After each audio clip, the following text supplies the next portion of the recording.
All right, so when we're talking about example 6, we're trying to find the point on the curve, y equals cosine of x, so it might be good to have a picture.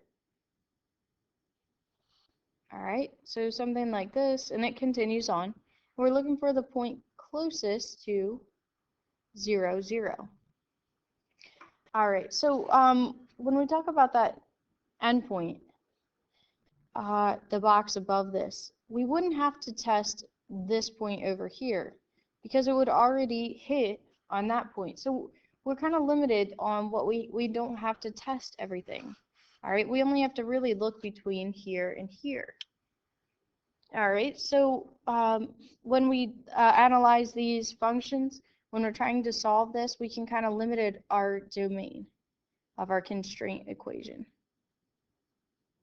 All right, so our constraint is y equals cosine of x. Our primary equation, we're talking about distance again. So square root, and this one's easy because we're dealing with the origin. All right, so square root of x squared plus y squared. But y is cosine, all right, so we can get it all in terms of x. All right, so remember that to minimize this distance equation, we can minimize the inside, x. And that's going to be easier to take a derivative because now we don't have to worry about that square root. All right, so we have 2x plus 2 cosine x times negative sine of x. All right, simplifying this. Now I can use a double angle identity. That's the same as, whoops, don't mean that. There you go, let me erase that. 2 cosine x sine x, that's the same as sine of 2x. All right, and we're determining where that's 0. Remember, that's r prime. So we could say when 2x equals sine of 2x. So there's only one place where the angle and this 2x and the function value are the same on cosine. And the only place that occurs is when x is 0. All right, so just to justify, if we pick out values on either side, we're going to negative over here and positive. So I use pi over 4 and negative pi over 4. All right, so this will be 0 or 2 pi or 4 pi or negative 2 pi, but remember we focused on limiting our area, so we're only focused on 0. So find the point on the curve. So the point would be y equals cosine of 0. That'll give us the point, and that point will be 0, 1. All right, and if you think about it, this distance is going to be 1. Okay, this distance over here, that's 1/2 pi, because that's the first time cosine crosses. So we probably knew that anyway, but this is how we can show it mathematically. All right, so example 7. This is a classic problem, and this will kind of introduce what we're doing after this chapter, in chapter 6. All right, so we're finding the largest rectangle that can be inscribed under the curve 16 minus x squared. So that curve is going to look like this, and we're going to be seeing a lot of these, and we're only worried about the first quadrant. All right, so if we plug in 0, we get 16, and over here that's 4, 0, so it might be good just to have that. Our constraint equation, y equals 16 minus x squared. Already solved for y, that could be helpful. All right, our primary equation, we're looking for a rectangle that can be inside here, and we're trying to find the largest rectangle. So we can call that x and that y. So we're talking about area. All right, so we already solved for y, so let's replace that. Multiply this out. Okay, and we're trying to maximize that, so let's take the derivative.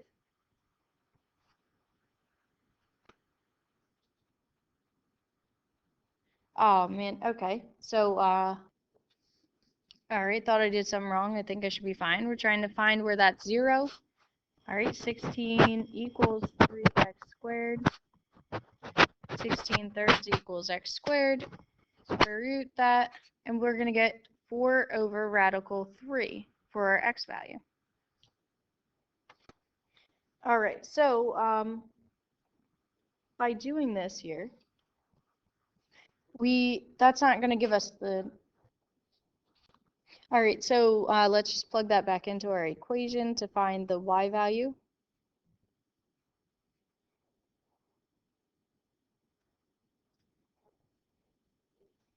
So we get 16 minus 16 over 3. Okay, I think that's 32 thirds. Correct me if I'm wrong. All right, so the largest rectangle would be a 4 root 3 by 4 over root 3 by 32 over 3 rectangle. And if you want to know the maximum area, okay, it's just going to be that times 32 over 3. If you want an approximation, that's great. Otherwise, this is good enough for your answer. All right, so there's a lot here to read. This is the most important. Always make sure you smile. Try to have a little bit of fun with it. Some of these get really interesting, and it's a good challenge for your brain. So I'm going to do 1 or 2 more. Let's just jump right into 8. Okay, there's always some kind of box problem, boxing or fencing or something like this. All right, so an open top box. You have this square piece of cardboard. Okay, it's 3 feet wide. It's square, so it's the same on each end. And so what you're going to do is cut off these corners here to try to make some kind of box.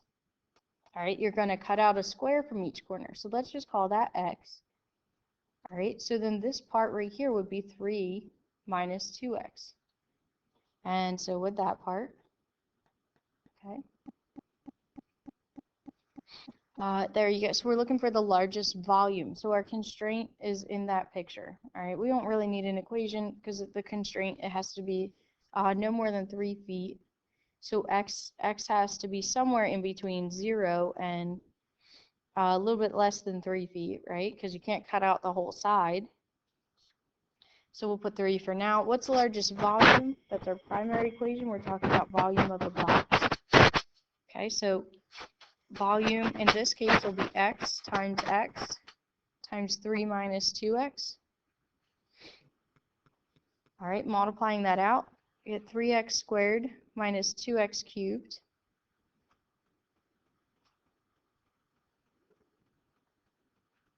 Taking the derivative, okay, finding my critical values. All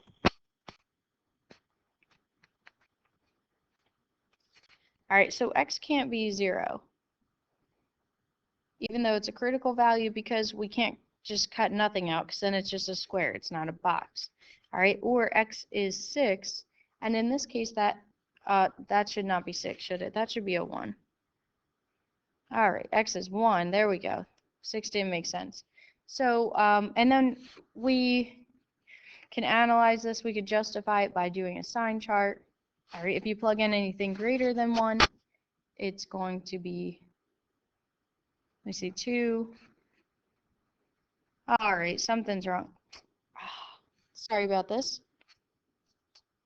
See, if you guys were here while I was making this video, you could correct me. So I can't factor. All right. 1 minus x. There we go. All right, so I got x equals 0. I have to cross that out, and x equals 1. Good. So if we plug in like 2 or 1/2, we should get a positive and a negative. We do have a maximum occurring at 1. What's the largest volume that the box can have now? That's going to have to be, if x is 1, it's going to be 1 foot by 1 foot. I'll put feet there. All right, by 3 minus 2 times 1, 1 foot. So the largest volume you could have is 1 cubic foot based on that original square. All right, so this is going to be the last problem down here. Nice soda can, tasty beverage, R&R soda, why not? All right, so we have some information in the word problem that'll be helpful. So our constraint,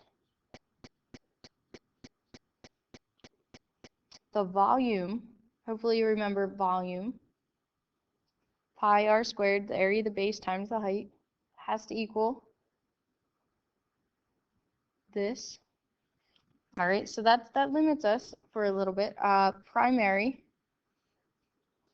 we're talking by the amount of the aluminum.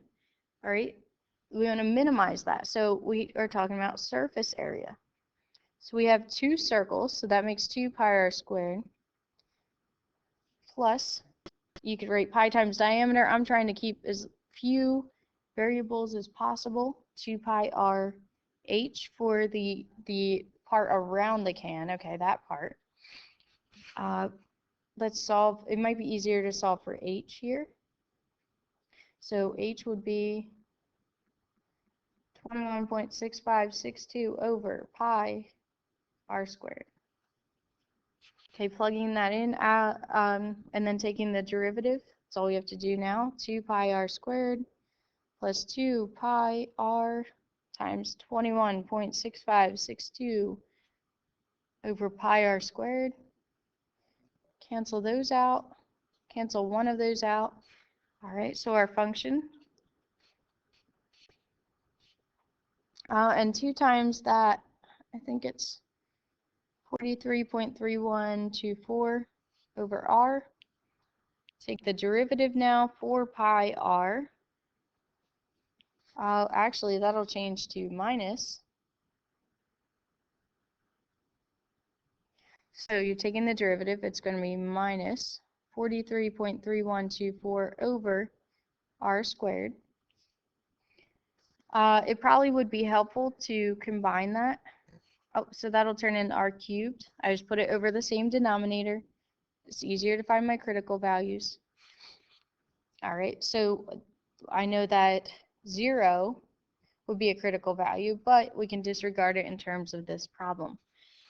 So then we just need where 4 pi r cubed minus 43.3124 equals 0.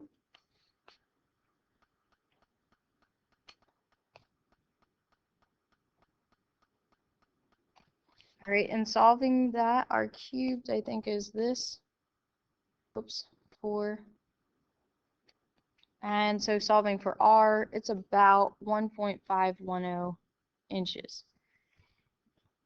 All right, so it's asking what are the dimensions of the can that will minimize the amount of aluminum used.